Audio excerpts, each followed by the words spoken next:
Bonjour à tous et toutes. Nous sommes au siècle 2021 et nous sommes rejoints par Antoine Fray, président directeur général de la Foncière Fray. Bonjour, Monsieur Fray. Bonjour. Je commence.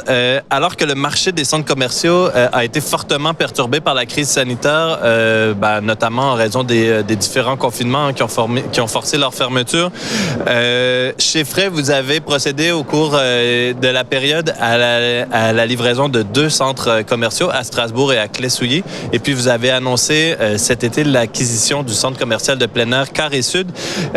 La question, c'est peut-être pourquoi cette confiance envers le centre commercial, là où il y a plusieurs qui semblent peut-être douter?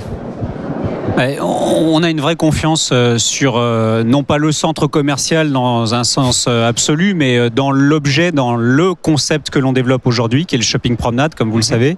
On a livré effectivement Strasbourg et Claye-Souilly, qui représentent à eux deux un peu plus de 110 000 mètres carrés de surface de vente, dans un contexte un peu compliqué, vous l'avez évoqué. Et ces 2 sites ont ouvert aujourd'hui avec un niveau de taux d'occupation qui est à 100% sur chacun de ces sites. Donc ça démontre la résilience de ce modèle, qui est un modèle économique à la fois frugal pour les enseignes et très attractif pour les consommateurs puisqu'il est très joyeux, très convivial. D'accord.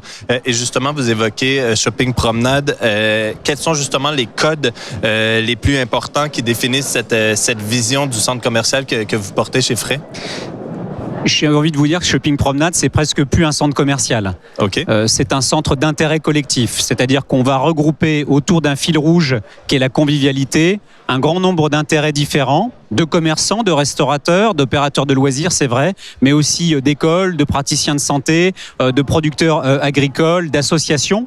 Et donc, on arrive à en fait créer un lieu très très mixte dans ses usages et qui, pour moi, représente un centre d'intérêt collectif et plus simplement un centre commercial. D'accord.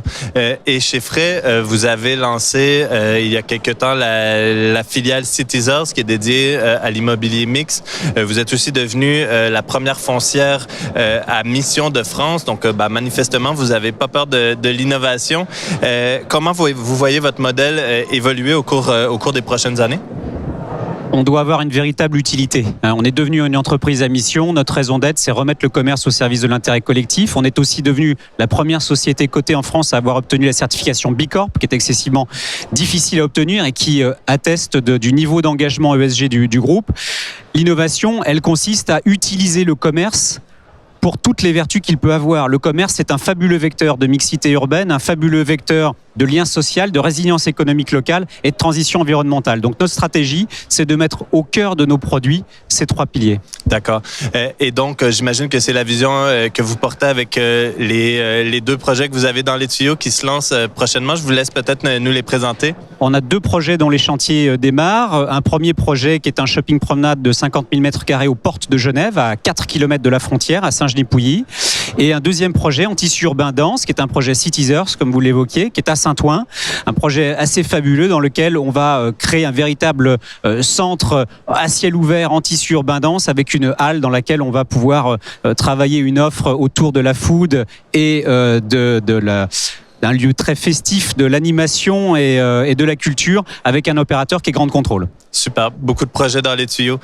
Merci beaucoup pour votre temps, Monsieur Fray, et puis merci à tous et toutes de nous avoir suivis. À bientôt sur BITV.